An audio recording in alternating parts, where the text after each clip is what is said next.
will span for generations to come. I pray that as a woman, you find your tribe, a tribe that sees you and loves you unconditionally. I pray that you give grace to other women. Most women need grace. I pray that you give grace so that you can receive it as well. And now I'm going to introduce our host, Tammy. So Tammy, when I found out that I was going to be introducing you, I said, what do I want to say about her? And I knew I did not want to say she has a master's degree in such and such, and I didn't want to do all those titles. So I went to her website and I found something that was really fitting. And it reads, why simply Tammy? For me, it's not about a specific role, position, or title. It's the authentic living that provides the freedom and place of power is being me. Ladies and gentlemen, simply Tammy. Year, I was able to come to the garden and spend some time with you, and I'm so glad to be back again this year in this beautiful space.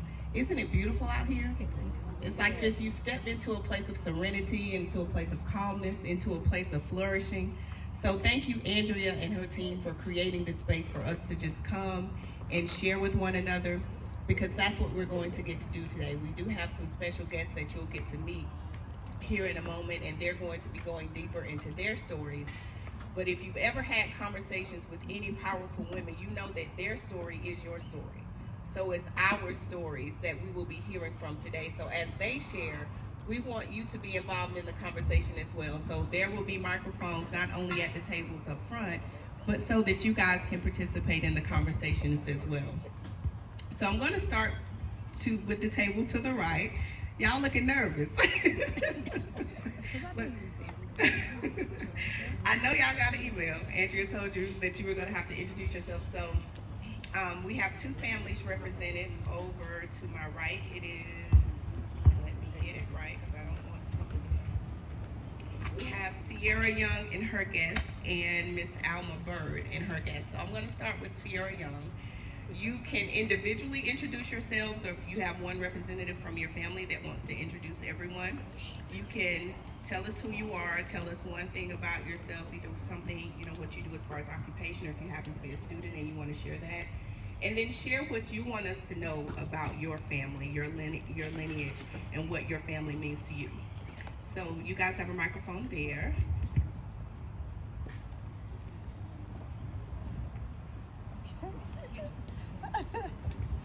Okay, I'm gonna stand up, and my mom just said that she didn't want to talk, so I'm gonna do this on behalf of the both of us. But I am Sierra Young, and I am a therapist. But a lot of times when people hear that, mental health is not something that we generally talk about in our community, and especially among Black women. However, I'm more so like your mental health homegirl. I enjoy talking about mental health, and I enjoy being with my girls and makeup and sneakers, and I got on heels today for my mom. And I am a descendant of Cherie Fowler. And so this is my mom, Cherie Fowler. She loves all things decorating and making everything so beautiful. And she also loves affordable fashion finds, because we had to say that. And she is a descendant of Dorothy Miller Leach, who is my grandmother. And what I enjoy most about our family is we're very small. It's very small. It's just we don't have a big family, but I love our closeness. And I was raised by a single mom who was also raised by a single mom, and then I became a single mom.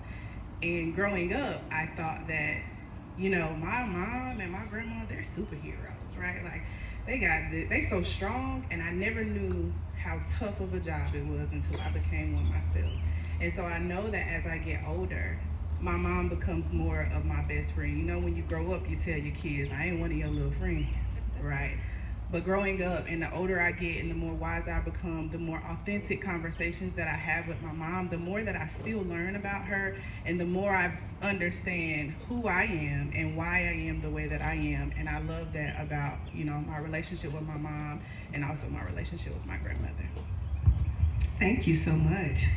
Beautiful story. Oh, sorry. Okay, I wanted to test it. Hi, everyone. My name is Jasmine Rhodes. I'm 17 years old, and I am currently a student at Dorman High School. So one of my passions is photography, and I am currently on an internship for sports photography. So I work with the athletic department of my school, and I'm the only one to do it. And I'm really excited about that. And my dreams are basically videography, photography, a lot of cinema related and film things. And yeah, I love being with my family. These are some very strong and beautiful women that I'm with. I always admire them and their compassion that they have for not only our family, but everyone else that they encounter and interact with. I always like to think that my family, especially these women right here, they don't have any friends. Everyone that they deem as their friend, I believe that they are family because that's how they treat them, and I absolutely love that about them. So yeah, I'm a descendant of Erica McKennedy Rhodes, my beautiful mother, by the way. Hello, everyone. Thank you, Jazzy. I'm Erica McKennedy Rhodes, and I work for the healthcare system in community health. And again, as Jazzy echoed, just being a part of a family that's so rich in history, you know, with my mother and my grandmother and my great-grandparents. And we were not raised in a single-family home, nor was my mother or my grandmother, but still just seeing the work that a lot of them, they have done, the strength, and just their resiliency, it speaks volumes. I am a descendant of Teresa Bird McKennedy, and my mom, she loves poetry, so I am going to pass it over to her. Good afternoon, everyone. My name is Teresa McKennedy. I'm retired from Spartanburg School District 7. Thank you. I was a network technician for all those years. I feel like my family is very unique, and I hope you all feel the same way. I'm an only child. I've always wanted sisters and brothers, but I'm an only child. One thing that I think that stuck with me, that my mom taught me, is to be creative. Everything that God has put inside of you, use it. And don't let anybody stifle that. I was the first black student to go to Park Hills Elementary School. And when I went, one thing I can remember, even though I was in the 4th grade, one thing I can remember is that my mom never told me they're gonna treat you this way or they're gonna treat you that way, you know, make sure you act this way. And I had a good experience at the school. It wasn't until I got into high school that I actually started having bad experiences. But my mom taught me to be tough. Because I'm gonna be honest with you, I really wasn't tough. I was just a scared little only child, but my mom taught me to be tough. And as I got older, I think I really got tough. And sometimes I think I got a little too tough, you know. But that's one thing she taught me, and I've always loved to write poetry. So she brought that out in me, and so I'm 66 now, so I still write it as today. But the most important thing that my mom taught me was about God. And the things my mama taught me, I never understood until I got older, and now there is nothing like it. My life is so much richer because of what she has taught me. And also, we have our aunt here, that's my mom's sister, Mary Ann Kelly, and she moved here from New York after 10 years of living in New York. And so she's here with us at the schoolhouse loft. And she had a hand in teaching me a lot of things as well. But I'm just so thankful. And just like my granddaughter Jazzy was saying, we do feel like everybody we run into is family.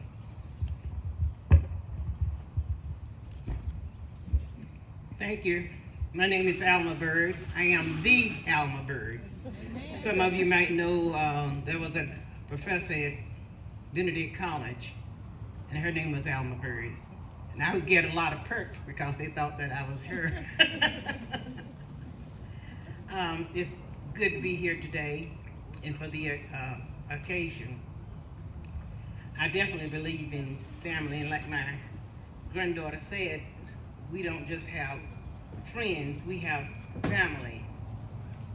And I still believe in that, even when I'm working, I do part-time work at Bethlehem Center with the seniors. And I'm not just thinking about the seniors there, I'm thinking about the community that's in need of help. So at the Bethlehem Center, we have a group called Sewing, S-E-W-I-N-G, to sew, S-O-W. We sew back into the community where we make lap quilts and hats to pass out to the soup kitchen and the homeless, just wherever they're needed in schools and places like that. That's to me, that's family. I'm not just thinking about myself, but with my family, myself, I do have time for them. Even though I have 5 generations, so it's 4 of us here today, I pray that I live to see the 6th generation. But I do have my family over. I still, most of the time now, I just have breakfast. I believe in all of us getting together. I believe in putting God first. He's the head of my family. That should be yours too. Let God be the head of your family. But I like to say to the young people that when you're thinking of yourself, you need to be thinking of others also. And when you're out there and you're shopping and you're traveling and you're going and say to yourself, is this something I need or is this something that I want? That's what I like to lead to the young people. When you're out there shopping, is this something I need or is this something I want? I like to say to the older people that's older than me, I'm 84, so if you're older than me, you might have a lot of little trinkets at the house, sitting all around. You think about your children after you've gone. Do you want them having to get shut of that clutter? So start decluttering now. Start decluttering now. One day I was sitting there and I looked and I saw pictures on the wall and I started taking things down. I don't want my daughter to have to do all that work. I don't have one child, and I don't want her to have to do all that work. So you think about start decluttering. But whatever you do, put God first. Can we pause I'm sorry, so much? Can we clap to the table to my left? We have the family of Valori Collins Thornton. I said it right? Okay. We'll start with that family first. And the other family is Sierra Kelly. And we'll have your introductions.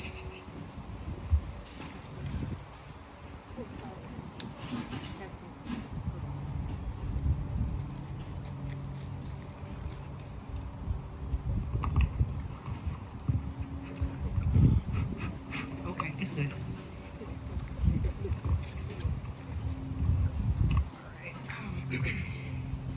All right, ladies, how you guys doing today? I hope you guys are doing well. You guys look very beautiful.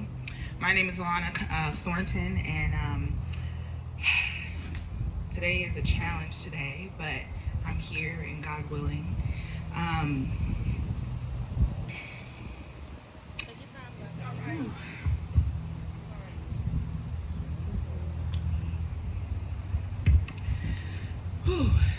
right. My name is Alana Thornton, and I'm not actually a shy person at all. I want to let you guys know that.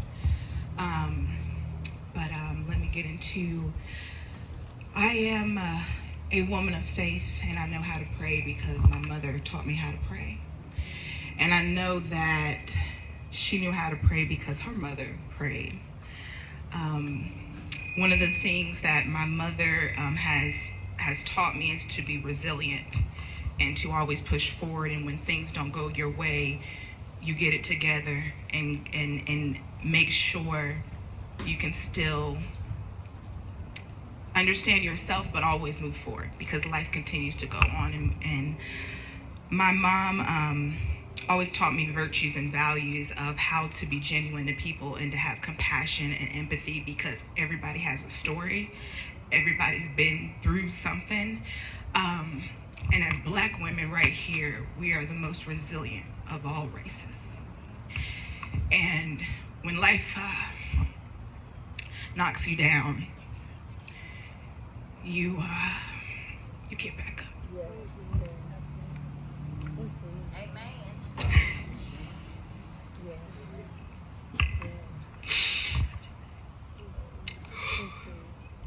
And I'll just tell you guys why I'm emotional today.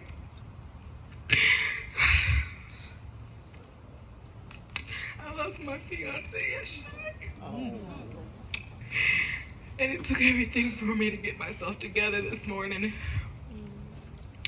But I knew Jimmy would want me to be here because he was excited for me about my mom being able to be here, my grandmother being able to be here and speaking with them today. And it took everything in me to really be able to get myself together. But I'm grateful because I feel his presence right now. And I know it's not about me, so forgive me for taking a while.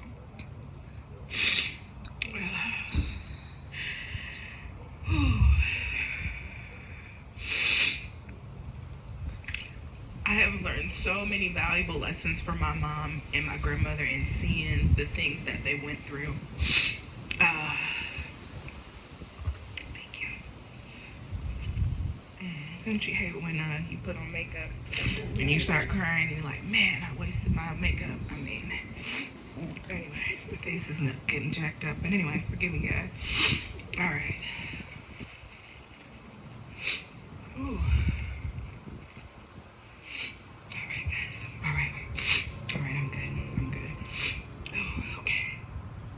So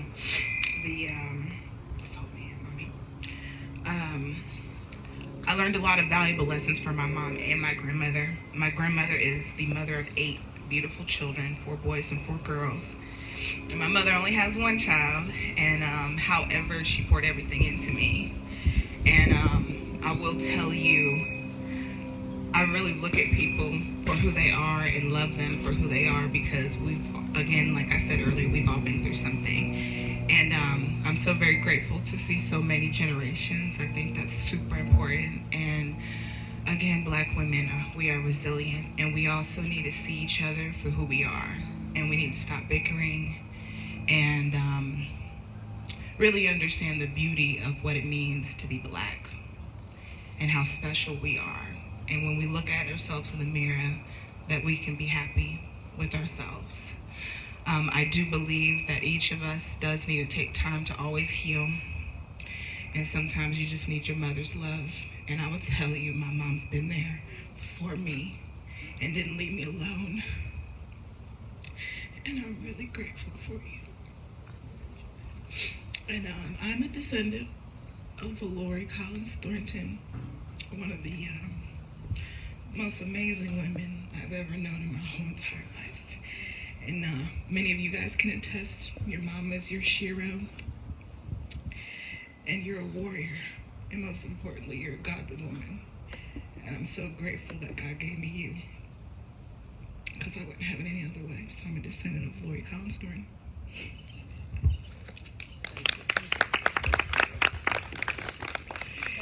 Before you go, can we just kind of pause and take a deep breath?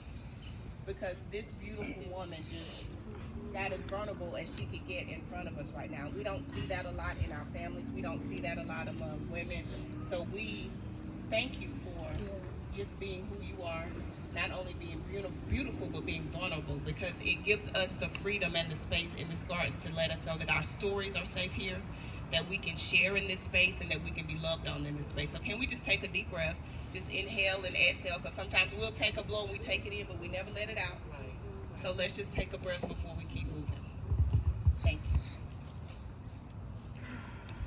Get it out, get it out, get it out. Hello, everybody. My name is Valorie Thornton. I'm a descendant of Margaret Gould Collins. Like my daughter said, she has 8 lovely children, 4 boys and 4 girls. I am the second oldest of the 8. I am the oldest daughter, the oldest granddaughter, the oldest niece, so I run this show. I am a motivational speaker. I am a corporate trainer. I am a transformational life coach, and I am also an etiquette expert. That's what they call me. I've been married for 33 years to the same man, yeah. My motto in life is, I love what I do, and I do what I love. I empower, encourage, and equip those who really want to make a difference. I have one daughter, one dog, and one husband. So I'm kind of one and done in everything I do. And a little bit about our story. My grandmother, which is my mother's mother, is full-blooded Cherokee Indian. And I remember my grandmother and also my mother taught us the Indian language. My grandmother lived to be 97 years old. And I remember she taught us, I never forget the stories that she shared with us. She said when she was little, they identified which tribe you were from by the moccasins that you wore. And she told us if you had black moccasins, you were from the tribe of the Blackfoot. If you had sandal moccasins, you were from the tribe of the Sandalfoot, which I thought was so interesting. I never forgot this. She told me when I was like maybe 11 or 12. And if you had no moccasins in your tribe, then you were from the tribe, the Barefoot tribe. And so that Indian heritage was really, really important to us.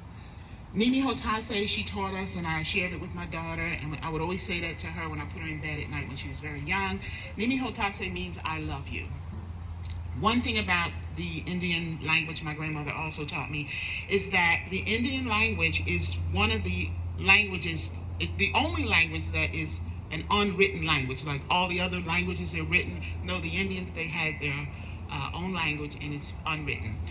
But I will tell you, I am happy to be here. I want to thank you ladies for inviting us.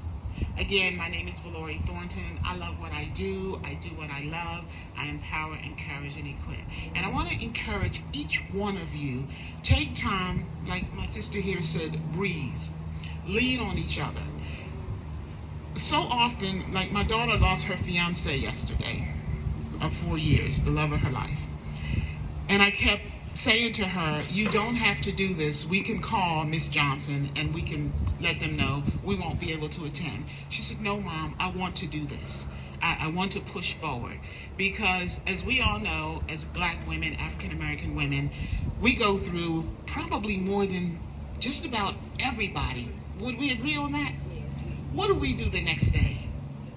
Get up and keep moving. Get up and keep moving. That's why, I think you said it earlier, find your tribe, find your support team. When you can't lift your hands up to worship God, let your sister next to you hold your hands up. Don't be too proud to say, I'm hurting, I don't know what to do, I don't know which direction to go in. Let somebody know where you are, where you're going, so that they can help you get there. I would also like to acknowledge my baby sister, who I'm 15 years, no, actually she's 25 years older than me. But anyway, this is my baby sister. She's Leah right here, raise your hand. She is the youngest of all 8 of us. And my mother had her when I was, well, anyway. But this is my baby sister. Her name is Leah. So I thank you guys. I enjoy life. I just love life because it's good. It doesn't matter what happens. You know what? It's good. You get it, like I tell my daughter, it could always be worse. No, Mom, how could it be worse? It could be worse. It doesn't matter what it is and what you go through. It could always be worse. So let's just thank God that we're here, that we get up every morning, and we can love on each other and support each other. Thank you again. My name is Valorie Thornton, and I'm happy to be here.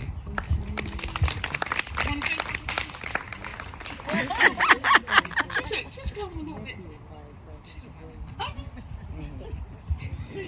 Thank you. I've been talking for 86 years. Good afternoon. I am Sierra Kelly. I am the descendant of Tracy Fowler and Hattie Jackson Proctor. And just blessed to be here today. During the day, I am the Executive Project Director at Regenesis Healthcare and have the opportunity to serve my community in different capacity. But more than anything, I love my family. we get together often. We were just talking about, are we going to get together for Father's Day? And it was kind of like, okay, now look, we just saw each other, felt like every weekend in the month of May. But that's just how we were raised. We were raised, even though we were first cousins, we were raised like siblings. And so we take care of each other. We take care of each other's kids. And so that's because we have been grown from love. And our family has shown love. I grew up in a home with my parents. I have a sister, and we're 7 years apart. And so while I like to stay close to home, she likes to fly her wings across our country and travel. So we are far in difference. And I always tell her, but you miss all the family get-together. She said, I promise you, I've seen everybody before. And I'm pretty sure nothing has changed. And if they miss me, they can call me. And so for me, that's just not enough. But I'm thankful that I was born out of a virtuous and praying woman. And this morning I came to her house and I felt a little defeated. And she said, that don't control our day. We're going to pray. We're going to move on. Because by the time you give that your energy, you just gave something all your power and has shifted your whole day. And nothing gets the power because the day is a blessed day. And so I just thank God for a praying mama, because Lord knows her prayers have kept me. My daddy always just say, if you give Sierra a little bit of strength, she definitely going to hang herself. But luckily I ain't going to die because I got a praying mama. So I can just keep getting back up. But I will turn it over to my mother, Tracy Fowler. Good afternoon, ladies. I'm so honored to be here on today. I am Tracy Fowler, and I have two girls, like she said, Sierra and Kia. I've been a salon owner for, I've been doing hair over 30 years. I've been an owner for over 27. And so I have an opportunity to talk to women every day and to pour back. And we pray in my salon and we encourage each other. And I think I'm reminded of one of my customers. Her son was diagnosed with cancer, and she said she was at the doctor's office and she said, I got to get my baby to the beauty shop. And she brought her little boy in, and I asked the ladies in the salon, I said, if you believe God can do it, I need you to get out from under the dryer. If you don't believe he can do it, then I need you to stay where you are, because we need some believers that's going to touch and agree and believe God. And so it's been an honor to be able to witness and minister the goodness of the Lord. My mother, I'm honored to be her daughter. I watched my mama pray for me. When I got pregnant with my daughter, I was 17. And my mama didn't beat me up. She said, God gave me a promise that he's going to use you one day. And I would come home and there would be scriptures on the bed. And there would be letters on the pillow telling me who I was, even though I wasn't acting what I knew she had brought me up to be. But I gave my life to the Lord at the age of 21.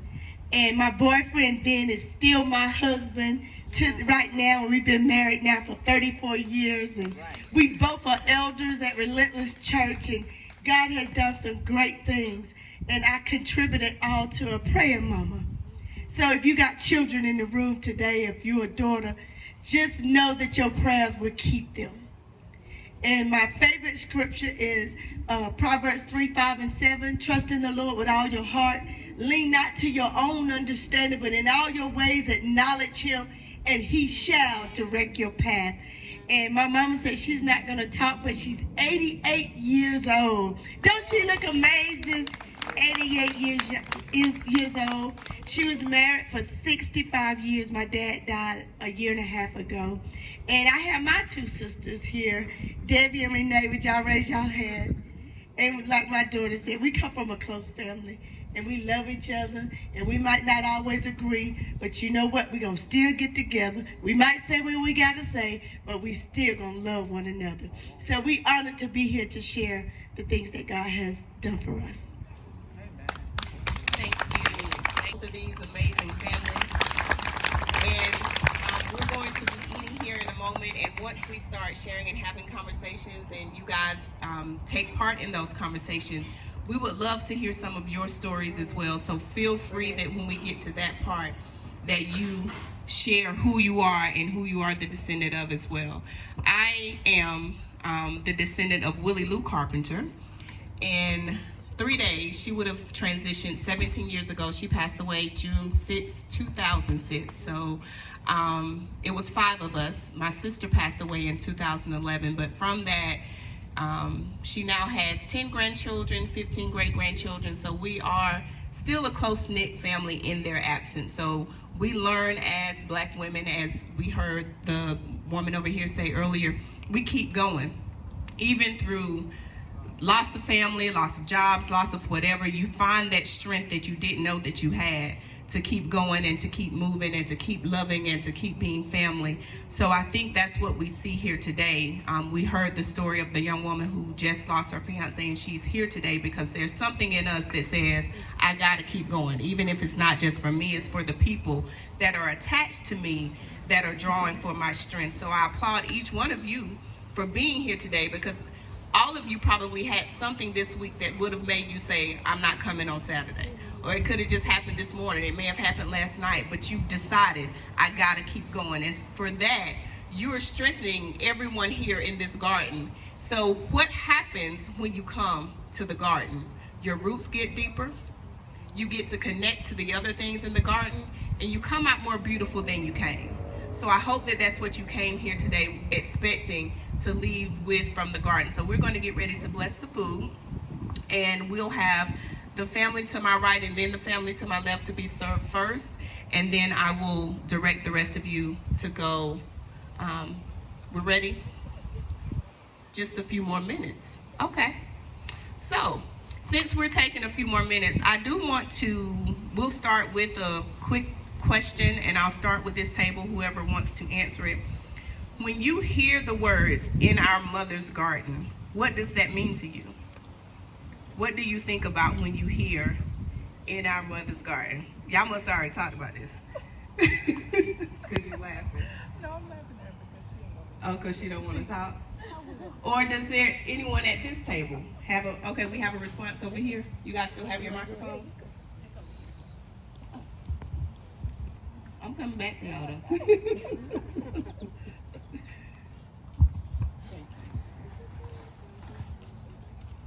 Thank you.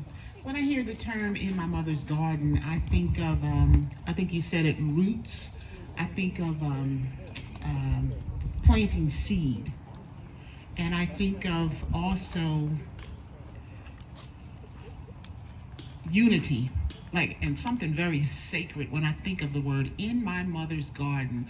What could happen in my mother's garden? What's going to happen in my mother's garden? What can I plant? What can I grow?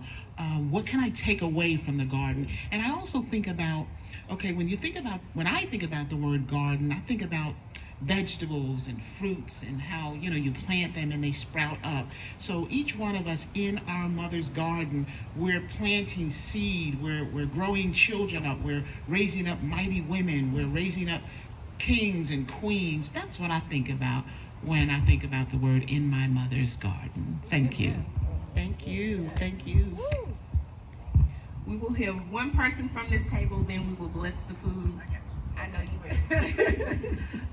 When I think of "in my mother's garden," I think about the process of pregnancy.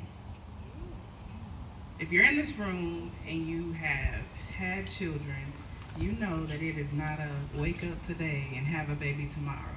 But a lot of times, a lot of people are so fixated on the birth, the baby, the results. But the garden, right, when we talk about the garden, it's about the seed that has been planted, but it has to be nurtured and it has to grow, and each week is vital to the growth of what is happening in your womb, right? And so then as you start to nurture and you build the bonds even before you enter the world. And so when I think of "in our mother's garden," that's what it reflects on for me, because the relationship and the bond that I had with my mom started way before I took my first breath. The same way that we cultivate relationships on the outside, you do that in the process, and you nurture during pregnancy, and that is more critical than what life decides to teach you once you come out, right? Because then the world gets hold of you. But when you're in your mother's womb and you're in that garden, she gets to nurture and take care of and build a bond that a mother and daughter relationship or a mother-son relationship is one that nothing can compare to. And so that's what I kind of reflect on when I think about "in my mother's garden." Thank you. So before I bless the food, I know we have, and if you want to get up on your own, you can, but I know we have a mother over here that's 84, 86, and 88. So I want to make sure that their plates get fits first. So I don't know if the hostesses are going to do that or someone from their family wants to make sure that they're taken care of. Oh yeah, okay. She the swimming mama. Okay, I remember you from last year, so she probably could run circles around all of us. So yeah, if you want to get up and serve yourself, feel free to do so. But I wanted to make sure that that was available if you don't want to. And any other mothers, when we get to you, if you want to make sure that you get up and serve them before you get your plate, please make sure that you do so. And we will be starting at the far end of the table and coming all the way down to the drink station. So we will bless the food. God, we thank you for this day. We thank you for this time. God, we thank you for allowing everyone to get here safely. God, we thank you for you have purposed this event and this time for each one of us to be here to receive something. So as we're about to receive this food, we declare that it is blessed. We ask that it be for the strengthening and the nourishing of our bodies. Bless the organization that sponsored it. Bless the hands that prepared it. In Jesus' name, amen. Amen. So we'll start. Your mother or your grandmother in multiple roles: wife, mother, servant, church, community, etc. Which one was most influential on who you have become?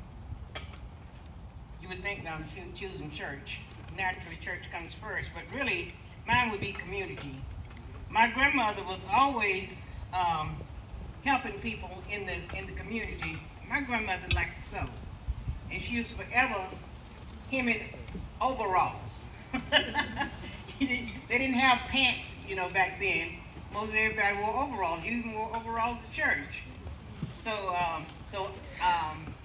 it influenced me to become a seamstress, to always work with cloth, to help someone, just like I told you earlier, that I work with at the Bethlehem Center, where we do sewing, and I'm forever sewing. And when I sew back into the community, I don't think about hey, I don't want nobody to give me anything. If God has blessed me to do something for the community, why would I want to charge?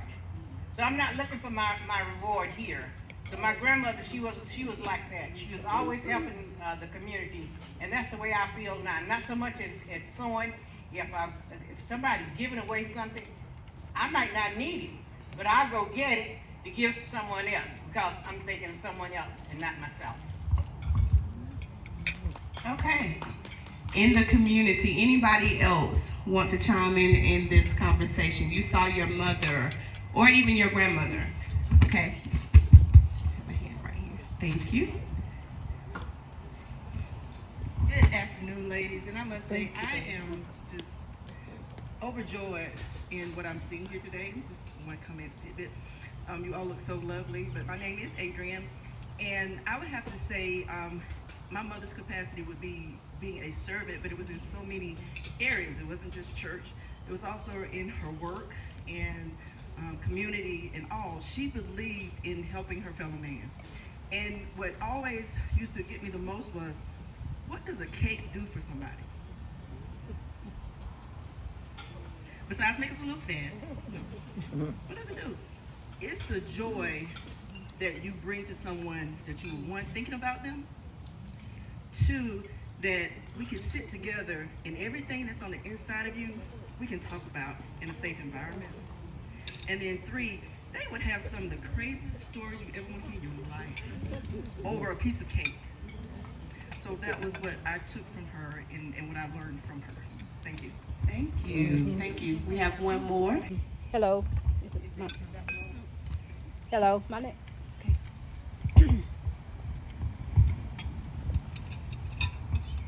You can use this one. Hello, my name is Debbie Holcomb, and my mother's sitting right here. She's 88. What I take it from her was, her and my father was, not only did they do for the church, they always done for the community. They went, when they registered to vote, her and my daddy went out and they went all over Spartanburg, Grill, Chesney. They would always register them.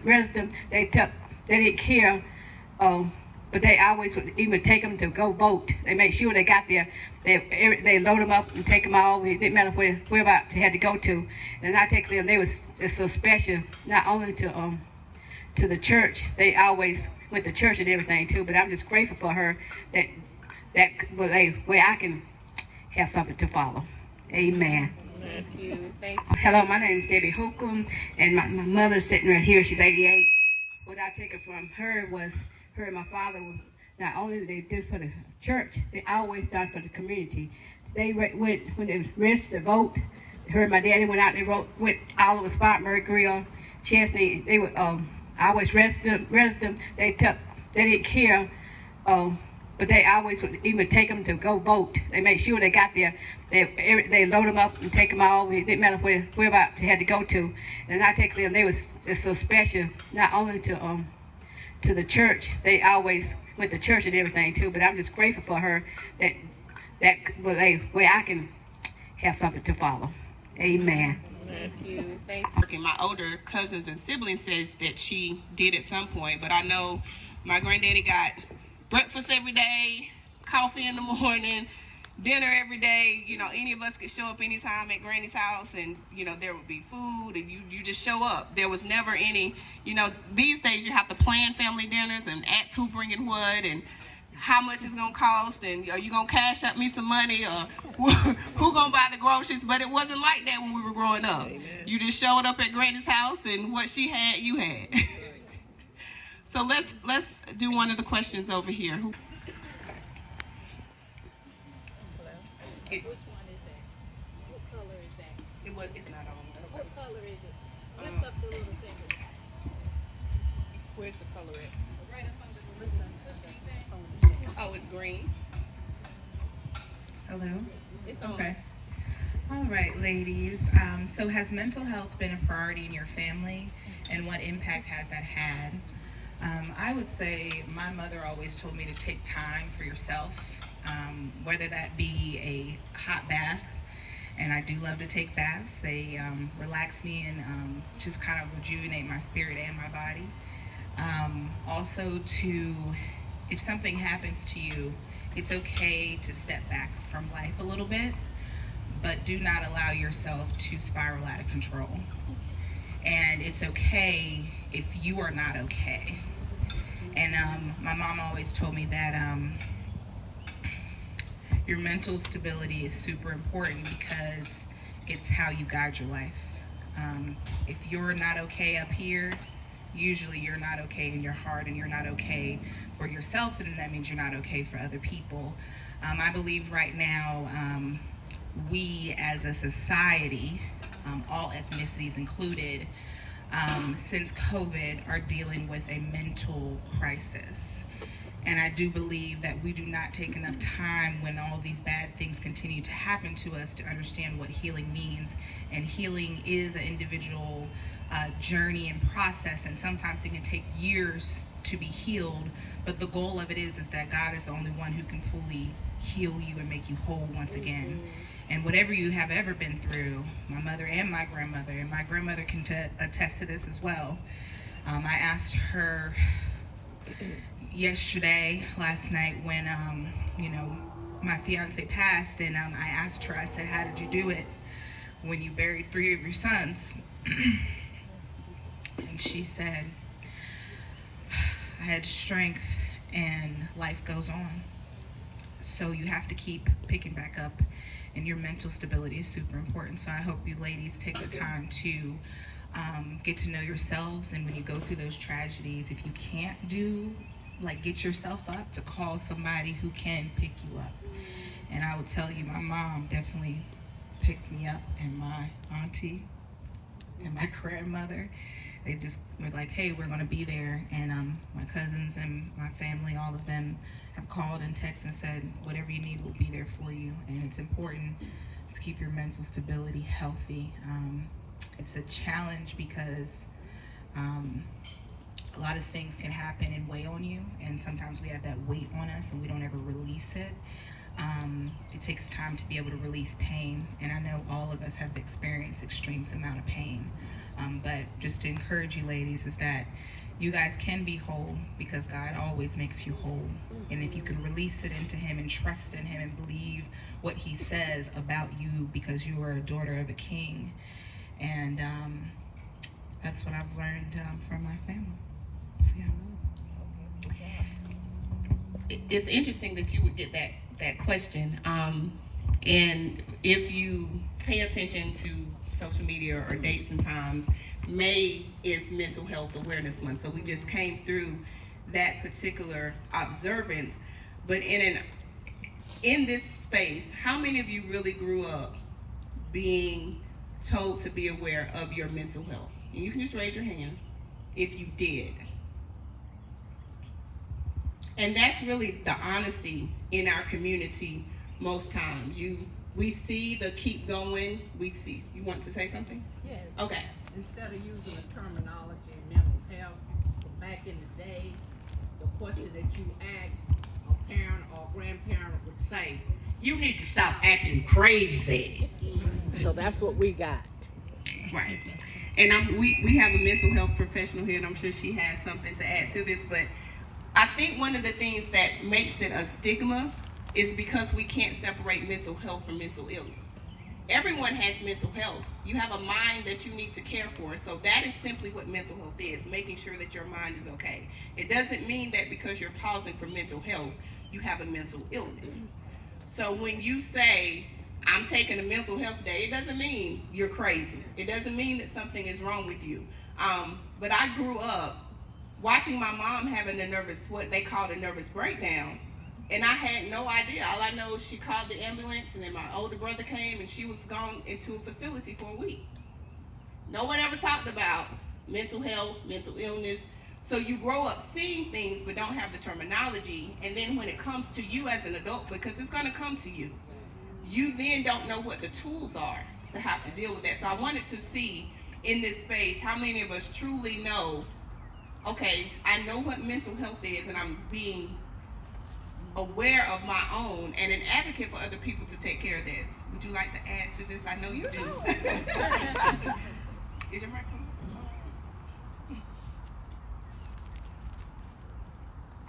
Can y'all hear me?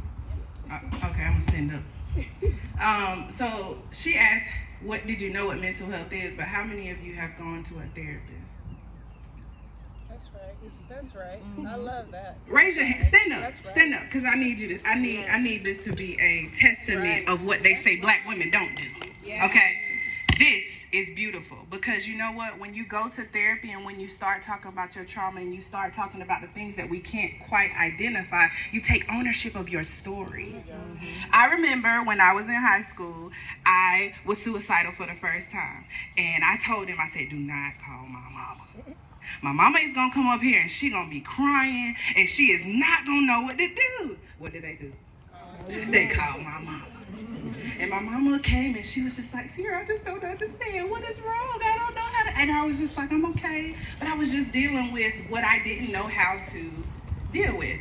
And at the time, my mama didn't know how to help me other than to show up and say, I'm here, I'm supportive, and whatever I can do to help, let me know. But I didn't know.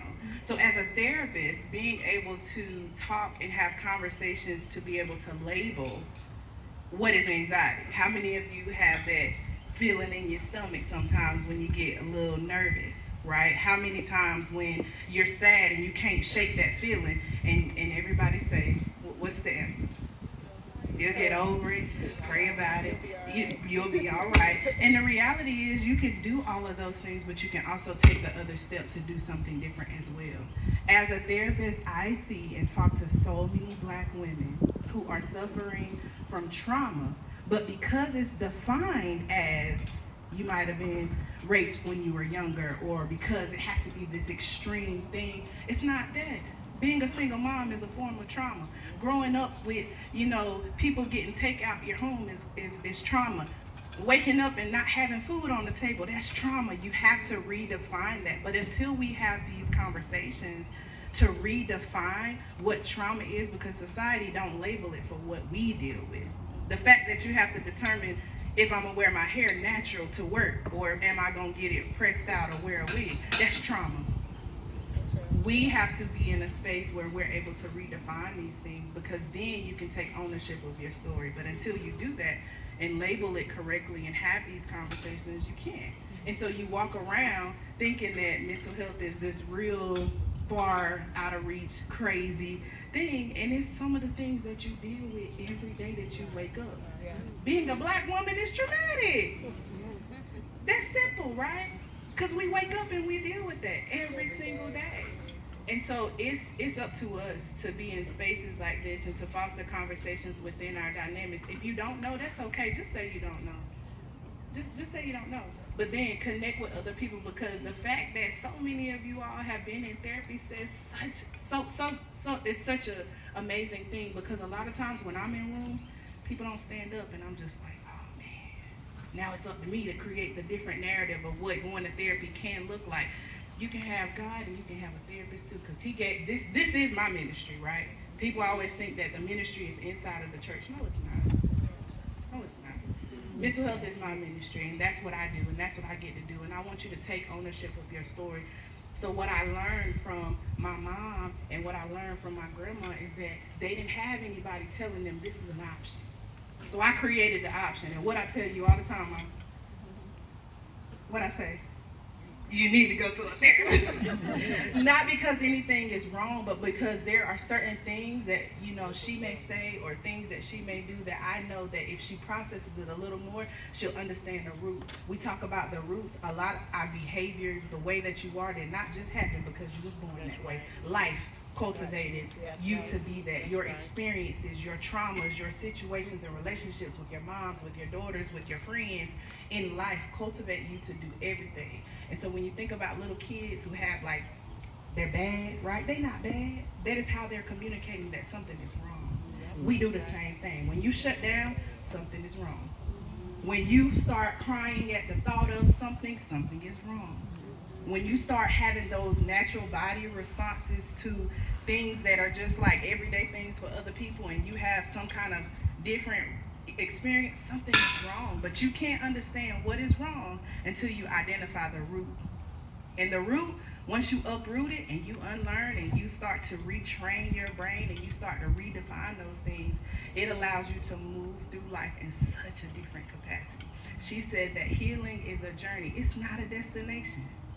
Once you start it, I'm telling you, it's such a beautiful space to be in. So, yes. Thank you. Just on the therapy kick, there is such a negative stigma around therapy. It is, and it was for me. I remember not telling anybody that I was going in. Well, I told Ann because I tell her everything. But I told her I was going, but I didn't tell a soul because it was always negative. It even almost kept me from not going to therapy, but it was such healing in therapy. I knew how to foster relationships, to grow relationships, to establish relationships with people. It was a game changer in my life at the right age of 50, when I was 50, but that's when I started. But it has made me a better person and whole. And I didn't go in devastated and broken, but it did open up a lot of what I didn't know at that time were wounds. And at the drop of a dime, I would cry like I did when she was telling her story. I was like, I'm already holding so much in. I didn't need to see those tears because it just started a floodgate. So I don't know how I'm going to get through closing out today. So nobody else cried up until then. But it's a beautiful thing, like just to be able to talk to someone without any bias or judgment and just be able to tell your story. It's healing in that, and I love it. Yes. Thank you for that. We have one more person that wants to share, but I want you guys to know that I'm glad we paused here because you have permission, number one, from yourself to take care of yourself. You probably have so many people that depend on you. You probably got to go home and start dinner for tomorrow. Some of you that are cooking for family tomorrow. You do things naturally, but when do you pause to take care of you? So therapy is not about anything being wrong. It's part of your self-care. And then to the tears, I was talking to someone earlier. We need the tears in the garden. It's what's going to water the garden today. So we're going to let them flow in this space. Thank you. I just wanted to say that the young lady who lost her fiance, my deepest sympathy to you. And one of the things that you said was getting to know yourself. But in the getting to know yourself, you have to like and then love that person. And a lot of us don't like who we are, And so therefore, we do have a lot of mental issues because everything that comes out of our mouths about us is negative. I love that dress you have on. Oh, this old thing? Oh no, I look good today. Oh, no. You know, and so we don't know how to accept a compliment. We don't know how to express ourselves about what it is that we want. We don't know how to say no. Because if I say no, you won't like me. And you have to get to the point, I think I read someplace that Les Brown, the motivational speaker, said, another person's opinion of me is not my business, because I'm trying to live my life the way that I know how. And so that's all I wanted to say about mental health. Love who you are, like that person. Yes, I love it. I love it. About 6 to 7 years before my mom passed, her youngest sister was killed suddenly in a car accident. And one of her coworkers told me that she thinks that my mom never got over her sister's death. So again, you can be holding on to something on the inside that eats you up until you, like you said, are in pain. You look fine on the outside, you keep going. So you do deserve to take care of yourself. So whether you connect with the therapist that's here or, you know, find some other resources, you please prioritize that for yourself. Okay. That's good right there. I'm gonna share, but I am so grateful for seeing the crowd that is in the house today, because I was one last year that sat here and cried the entire time, because 2 years ago I lost my whole network system. I lost my mother, I lost my grandmother, I lost my dad. I felt like I had lost my world, and I came to In My Mother's Garden. The one thing that I can honestly say is that therapy has helped, but what truly helped me is that I have a little old lady gang, and I talked about them last year. And today, I'm grateful for my little old lady gang. Miss Bird is in it. Bethlehem Center is my little old lady gang. But what I realized sitting here today is that throughout life, you hit different stages. And Miss Hattie over there was my little old lady gang. Miss Jerry, even though she did not realize that she knew who I was, she was part of my little old lady gang. Miss Donna here is part of my little old lady gang. And what really just got me was, I have always told Pam, even if it's just in a DM, I think you are the strongest person in the world. Just knowing her story, I'm grateful. My heart is full, but I'm glad that I had people to turn to even when my world was no longer there. And I think it was 2 weeks ago, I pulled up to Bethlehem Center because I had not been back since I lost everybody that I felt like was my foundation keepers. I knew that I see my little old lady gang in the streets, but I pulled up to Bethlehem Center. I made an appointment to go in, and Miss Bird wasn't there that particular day, but my friend Adrian called and told me that her grandmother was in ICU on a ventilator. I sat there and cried for 2 hours before I went in, and I hadn't cried and released like that. And when I went in, I told some of the seniors that we're gonna they did a prayer circle. So every Tuesday, Wednesday, and Thursday, they pray before they open up. They started the prayer circle. And in the prayer circle, they seen the tears running down my eyes. And I told them that I'm grateful that they were my therapists when I didn't know how to think.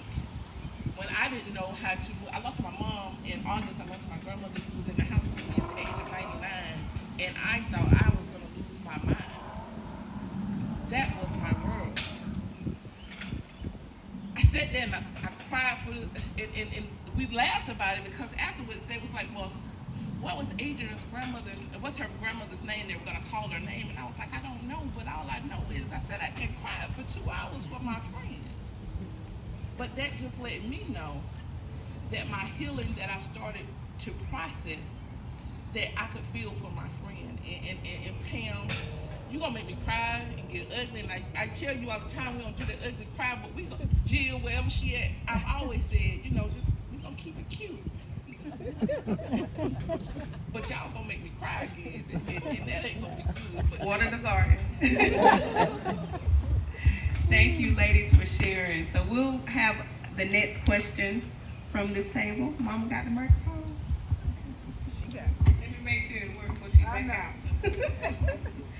Good afternoon, everybody. I am not a talker. I am not comfortable talking, but sometimes we have to get uncomfortable to do some things. So first of all, I'd like to thank God for this amazing daughter of mine. She is truly a blessing from God. She talks all the time. She did not get that from me, but she's a very good speaker, and she's very passionate at what she does, and she's good at what she does. But my question that I have is, what family traditions do you still uphold, and have any fallen away? So I'm gonna answer that last question. So the family tradition that I used to love was our family Sunday dinners, getting with my grandmother and our family getting together every Sunday, and that has fallen away. When the person that holds the family together, when they leave, it seems like everybody just goes apart. So I commend the Fowler and the Proctor family for still, holding the family together, doing things together, and that's one of the things that I wish we could do. And we talk about this a lot. So we do have a small family. It's just my mom and my daughter, and my husband and my kids. But I used to grow up with my cousins, and we used to act like sisters. When you saw them, you saw us, and everybody thought we were sisters. And that's now got into where cousins don't even know each other. You got people around, and our first cousins don't even know their first cousin. That bothers me. So last Sunday, and I'm shaking, last Sunday was my mom's birthday. And normally it's just me and the kids and her husband and the grandkids. But something led me to ask a few other people. So I invited her brothers, and we had such a good time. Everybody, it was good to see. It was probably about 15 people at our house. Normally it's probably about 5 or 6.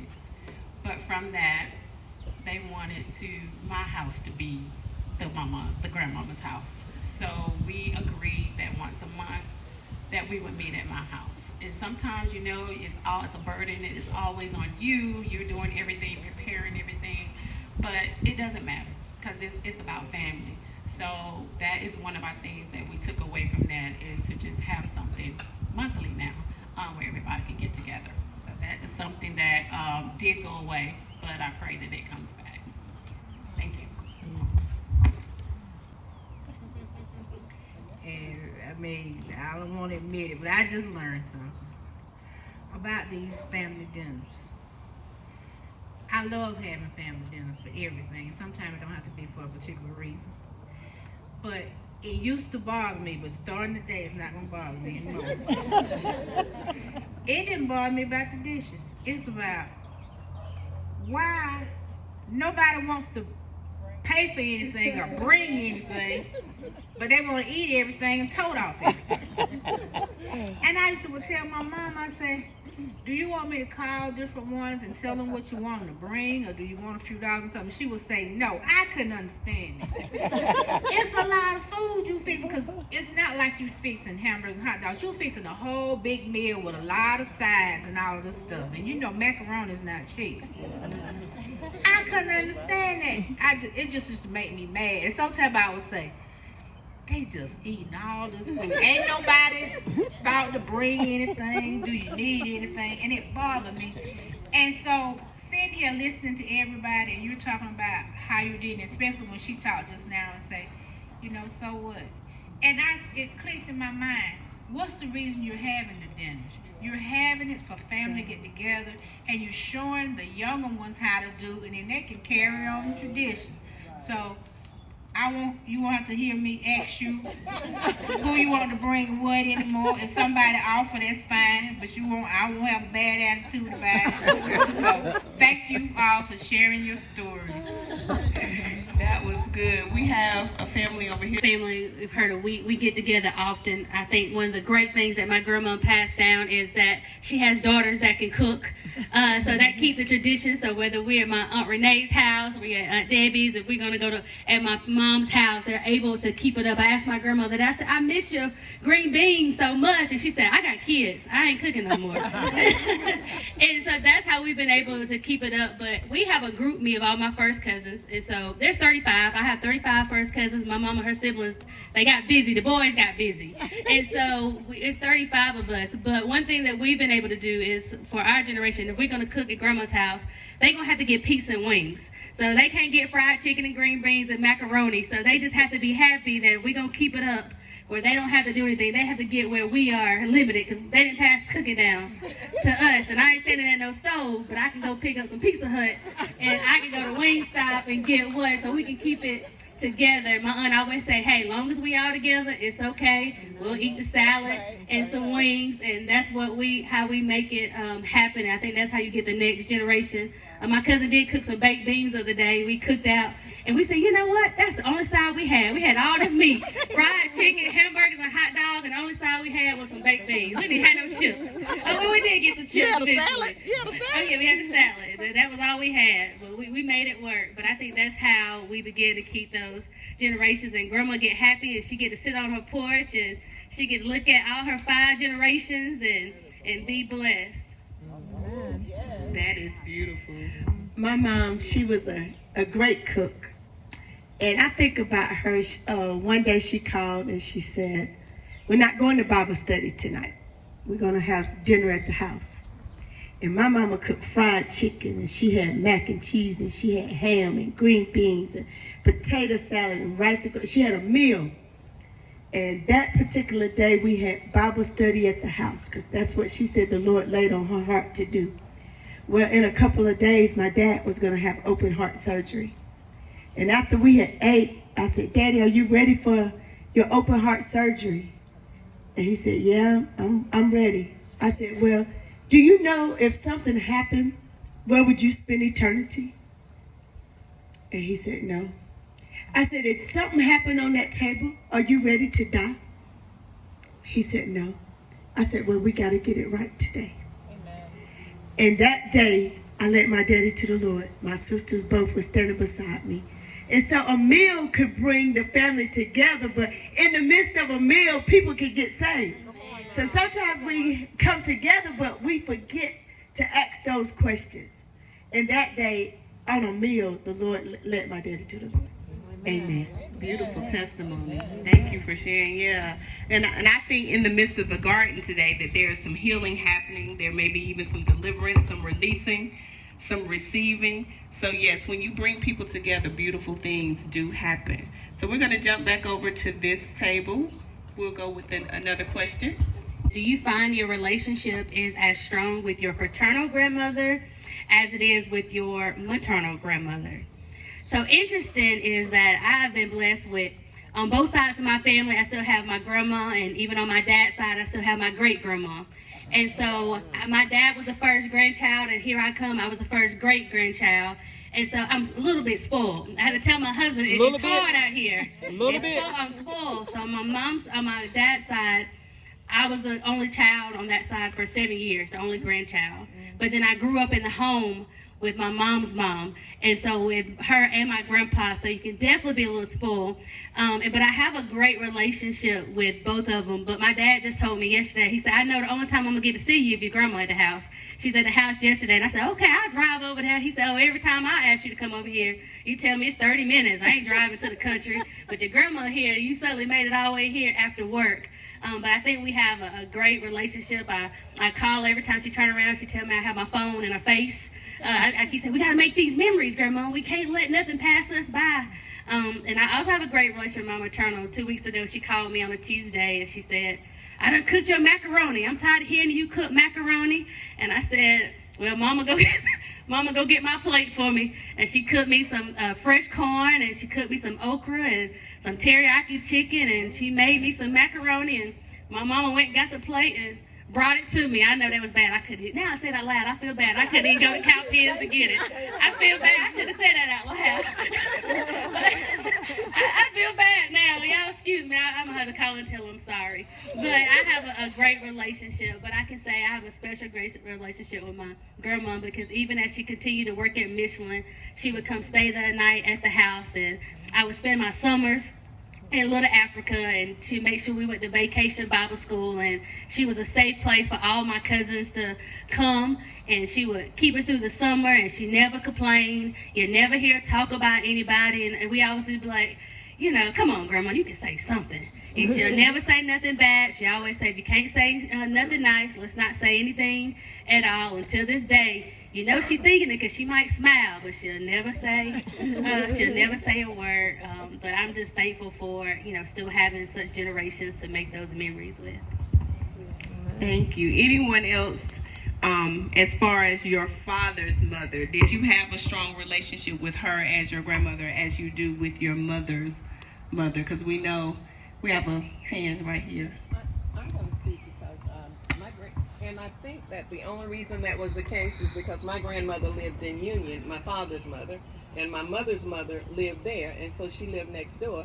So we got whippings from her along with my parents, and you know, you didn't know the difference. You know, my mother didn't whip us, she whipped us, so we thought that she was the mother too. But it wasn't that we didn't have a close relationship with my father's mother. We just didn't see her as often as we did my mother. Right. Yeah, I grew up in a single parent home, so, you know, you heard me when I say granny, I mean my mama's mama, because that's the house we went to most of. But my father actually was killed when I was 6, so I did know his mom and would go to her house every other weekend, but I did not see her growing up knowing her as well as I did my granny. So we have a hand here and then another hand over here. So I had a bonus grandmother, and it would have been that my mom's mom was just like Miss Johnson just said. That was just like an extended hand. But my bonus grandmother and my dad's mom, they were my saviors. So when I went to their house, I was like Sierra. I was spoiled because I was the chocolate baby. And I was the little girl that was going to say, well, why we got to do this or why we got to do that? And if I asked my grandmother that, my maternal, it was always a pop in my mouth. But on the other side, it was, well, Andrew, come on, let me show you why we're doing this. But that was my savior spot, on both my bonuses. Okay. Thank you for sharing. We have a hand over here. Okay, I just wanted to say something because this is my maternal grandmother, my Nana, and I obviously have a much closer relationship to her than my paternal grandmother. I like to say that I'm the favorite grandchild, sorry Lacey, but I have been with my Nana so much. She's definitely like a second mom to me, and anything I ask from her, she'll always give it to me. Like, she probably has done so much for me, I couldn't even count all the things. But it's not that I'm not as close to my paternal grandmother, but like she said, that it's just a distance. They live in Greenwood, so I don't really see her as much. But I definitely talk to my Nana like every day on the phone, like 15 minutes all the time. And I think those of you that are grandparents, I've always heard grandparents say, like, the kids, y'all were good, but these grandbabies, those are mine.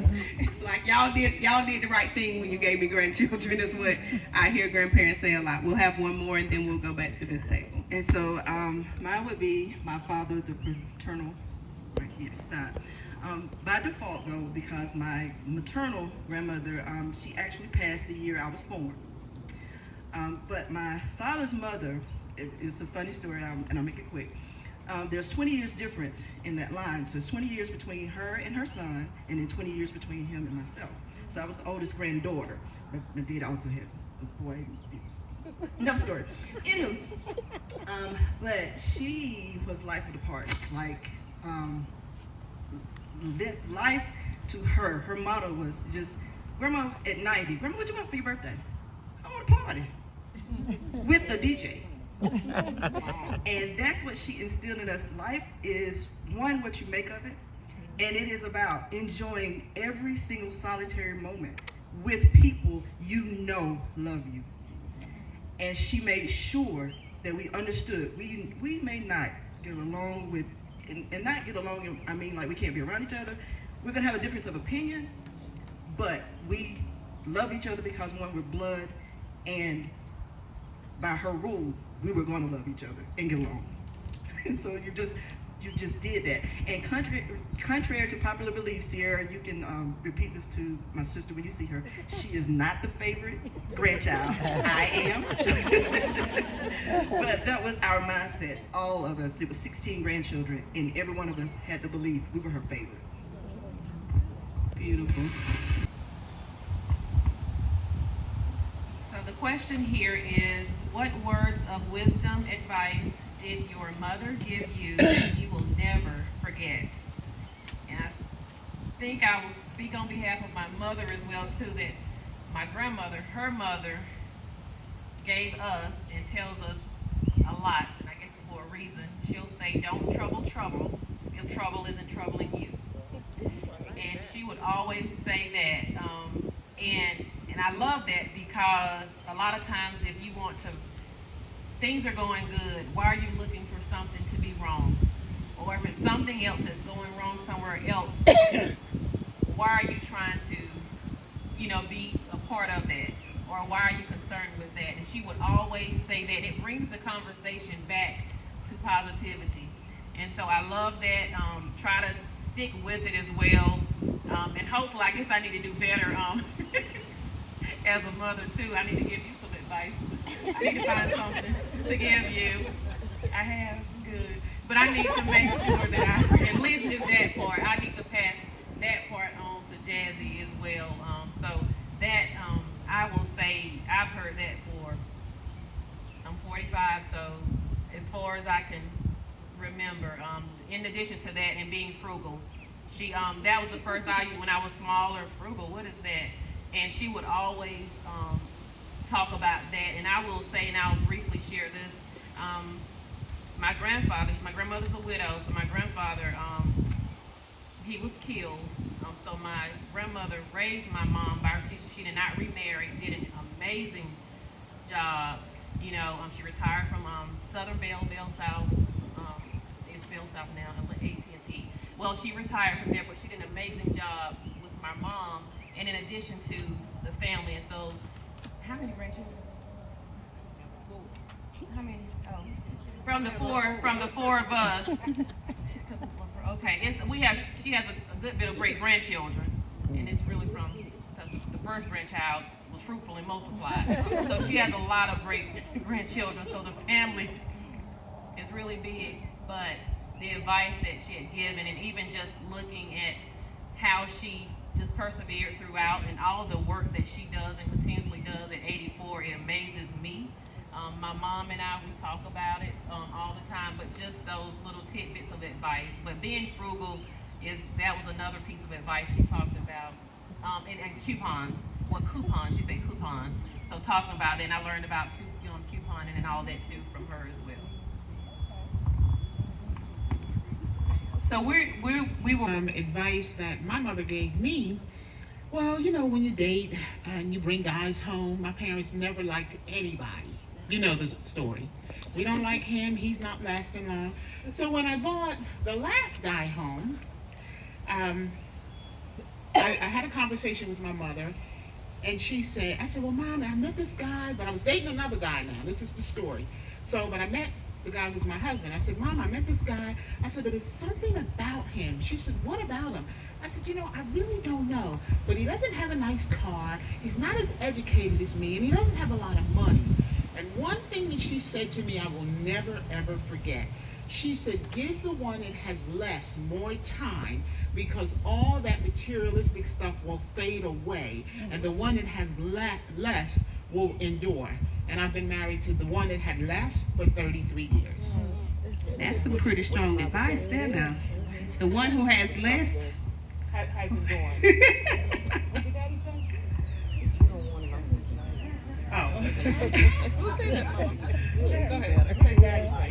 Her father said, if you don't want him, I'm going to keep him. And they're still married today. So apparently you just brought a real good man home. For your daddy to be able to say that. Well, let me tell you how he smoothed everybody over. He bought my father some Jack Daniels, and he bought my mother some roses. And they said they were keeping him. I said, he's just another one passing through, so I don't know what you guys are talking about. But what stuck with me is what she said, because I liked all the glamour. give the one that has less, give him more time because it'll be endurance. And so I remember that. And then when I got married, she and I had that conversation, and she looked at me like starry-eyed and said, "So you really do what I tell you? You know, you really listen to me?" I said, "Yes, I do." So that's what I took away from that, and I never forgot that. Good. Okay, we'll have one last person, and then I'm going to introduce our next guest. Okay, this is my sister. But to take away from some of the seriousness, one word of advice. One word of advice that my mother gave me, and I think it's funny, and she was like, always make sure that your underwear and everything you have on is clean, because you never know when you're going to go to the hospital. So I used to tell my kids that, and they thought it was the funniest thing. So a couple weeks ago, I got really sick, and I'm laying on the floor, and the first thing my daughter walked by me and said was, "Mom, make sure your underwear are clean, because the ambulance is coming, and you never know when you have to go to the hospital." So that's like from a generation to a generation to a generation, and then my granddaughter goes, "My underwear are clean." So to break away from the seriousness, it's like, you know, you take away the serious things, but everything that your parents do tell you or your mother tells you, you just take it in, whether it's serious or not so serious. Absolutely, and I think a lot of us probably, when you think about that, I don't know who's gonna see me when I go out. I don't know if I'm gonna, get to come back home. Let me make sure everything is together, just in case somebody gotta help me while I'm out. So we are going to be privileged to have a sound ceremony by Lona Love. Her full bio is in your booklet. I will just share a little bit of it as she prepares to come. She started Okima Natural in 2011 with the hopes of helping her daughter gain relief from eczema. And after seeing the improvement in her skin from the use of the product, which she contained with just using essential oils, shea butter, and other natural ingredients, several friends and family started trying her products. She got great reviews and decided to make it available to the public. So after vending at several events, she decided to educate herself, and she became a certified aromatherapist. She is studying to become a clinical aromatherapist. She creates a holistic line of healing products, not just for the body, but for the mind and soul as well. So we're going to be privileged to have a moment with Miss Lona Love. Good afternoon. My heart is full just being here and feeling the energy that is within this space. So my morning started off a little blah, and like my mom always says, how you are is how everything is. So that's how it started until I got to her house. The crowns that I ordered did not come, so I had to stay up all night and try to create something to put on our heads, because we're going to be crowning each other during this sound ceremony. Then the dress that I thought I was going to wear didn't fit, so I was a little upset about that, and I had a little breakdown. And then when I got to my mother's house, she said, "Did you die?" And I said, "No." She was like, "Well, get out of the funk, because how you are is how everything else will be. So how you are is how the ceremony will go." How she started to respond to me, and I was like, "Oh no, I got to drive with you. We're not having this. So let me fix myself up." So I did that. So today, I want to start out with just a poem, and then we're going to participate in the ceremony. This ceremony is something that was passed down from my grandmother to my mother. But first, before we do that, if everybody could just take a big, deep breath for me and let it out. Then raise your hands in the air for me, and then take them and hug yourselves. Because I don't think a lot of us hug ourselves at all. So please take the time to do that. That just shows yourself that you love yourself and that you're safe with yourself. All right? And if we could just sit back and close our eyes, I'm going to read this poem, and I just feel like it needs to sink into your soul, and with your eyes closed, you'll be able to feel it. I am the daughter of a daughter who is the daughter of a daughter who is also the daughter of a daughter. Some of us are mothers, but all of us are daughters. All birthed through lines that weave back to that first mother. All connected from the very beginning, all connected in the now. mothers, daughters, grandmothers, great-grandmothers, great-great-grandmothers, all daughters born from one original egg, from one original woman. So why the separation? Why the animosity towards each other? Why the arguing and fighting, backstabbing, and lack of support? The next time you see another woman, look into her eyes and see the ancestral lines, the lines of women that lead back to you. Where are you going, mother? And how will you get there, sister? By staying connected, daughter, and allowing for difference. For we are each one, after all daughters of one mother. That poem is by Arlene Bailey, and it's called The Daughter Line. So,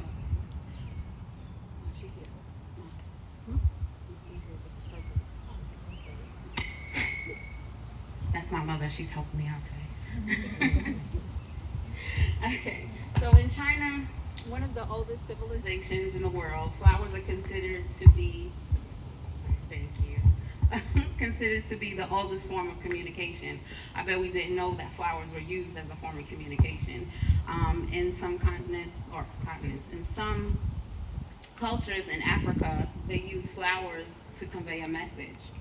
And today, during this ceremony, we'll be using flowers as a way to express gratitude and adoration amongst us. The word crown comes from the Latin word corona, meaning regal power, and all of us own and have our own regal power. It is a symbol of dignity. All of us here today shared some wisdom. We all come from wisdom, and we all are wisdom. Thank you. And we all are wisdom. And in the Bible, Proverbs chapter 4, verse 8 and 9 says, treasure wisdom, and it will make you great. Hold on to it, and it will bring you home. It will be like flowers in your hair and like a beautiful crown upon your head. So as each of you take your flowers, if you came with your mother or your daughter, I would like for you to crown your mother. And then mothers, I'd like for you to crown your daughters. And grandmothers, crown your daughters. And granddaughters or daughters, crown your mothers. Stick it in your head. Okay. So there's a clip on it. So if they are here alone, will they just pair up with So someone? if you're here alone, if you could pair.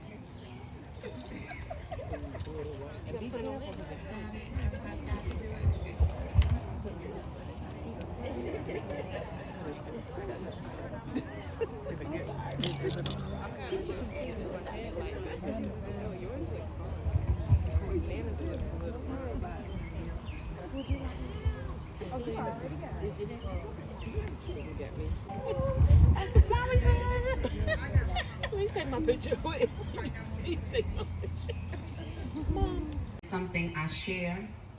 My power is something I share. Flaunt and protect. Flaunt and protect. It radiates from me. It radiates from me. Slowly burning away the darkness. Slowly burning away the darkness. And exposing love. And exposing love.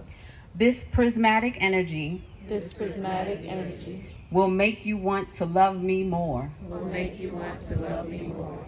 I know this because I love me more. I know this because I love you more. I want us to say that again, and I want us to say a little bit louder. I know this because I love me more. I know this because I love me more. That's right. We're going to shake down some trees up in here. I love me more with each step. I love me more with each step. An effort to be more free. An effort to be more free. To be more me. To be more me. I constantly woo myself. I constantly woo myself. By being myself. By being myself. As an endless love song. As an endless love song. A soliloquy of poems. A soliloquy of poems. Sung like a prayer. Sung like a prayer. Offering thanks and humility. Offering thanks and humility. Requesting more blessings. requesting more blessings, so this light can continue to shine, continue to exude, continue to radiate. I want us to say that again a little bit louder, so that this light can continue to shine, continue to exude, continue to radiate. And so I am, and so it is, Amen. Amen. Amen. Thank you, ladies, for allowing me to share that with you, and I hope this is something that you can continue to carry on with your family and down your line.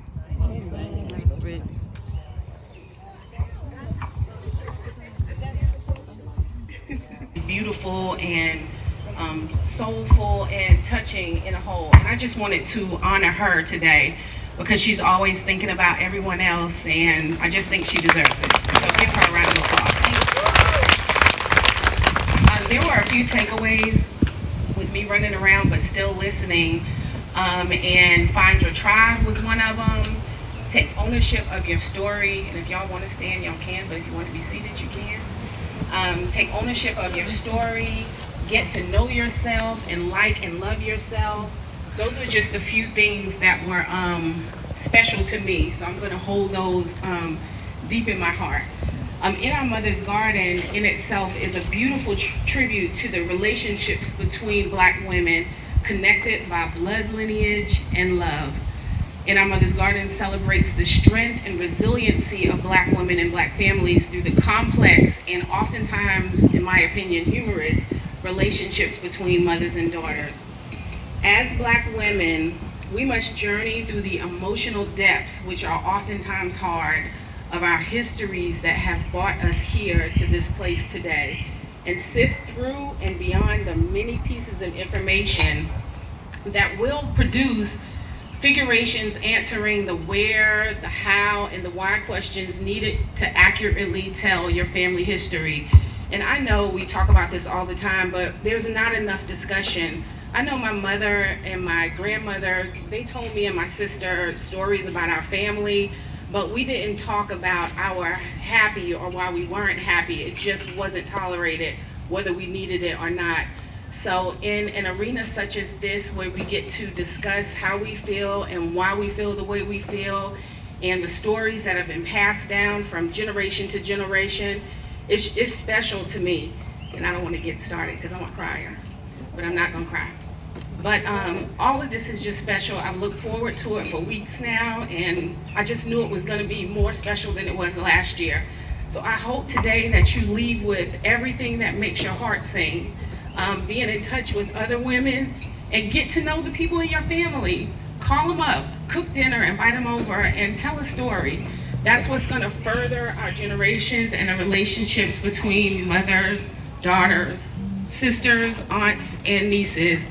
It's just an honor for you all to be here, as well as myself today, and I hope the takeaway is love. I'd like to say something about Bloom in itself. I am a board member of Bloom Upstate and have been working with Andrea with the program since inception. It holds a special place in my heart to be able to work with Andrea, and her vision and passion for these girls has turned into a passion of my own.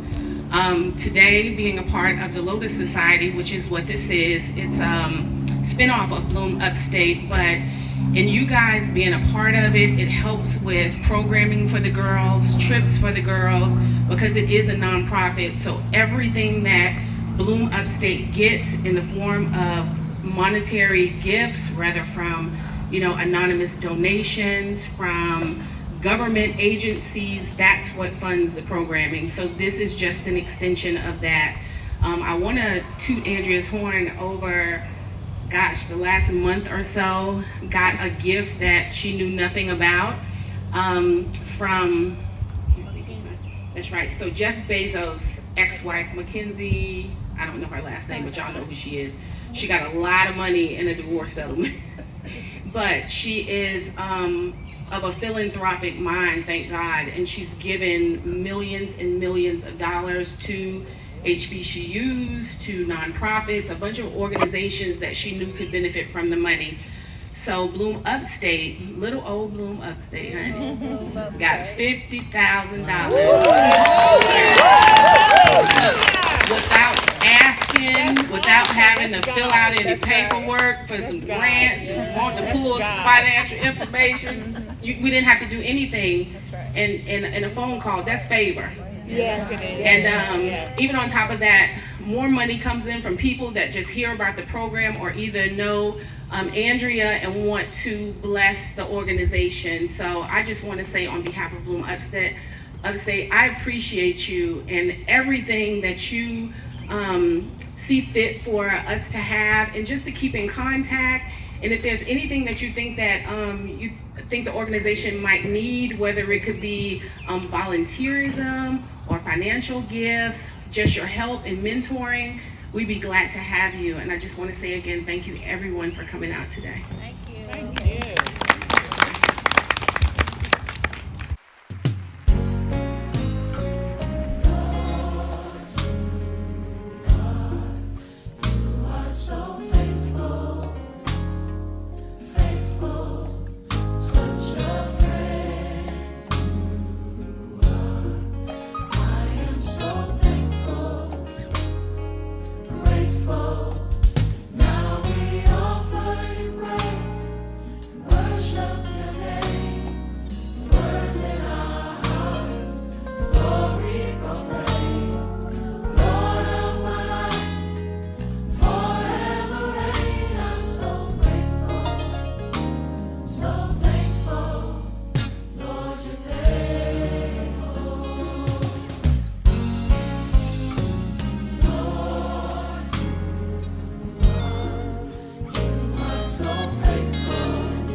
What are you, Jesus? You are so faithful.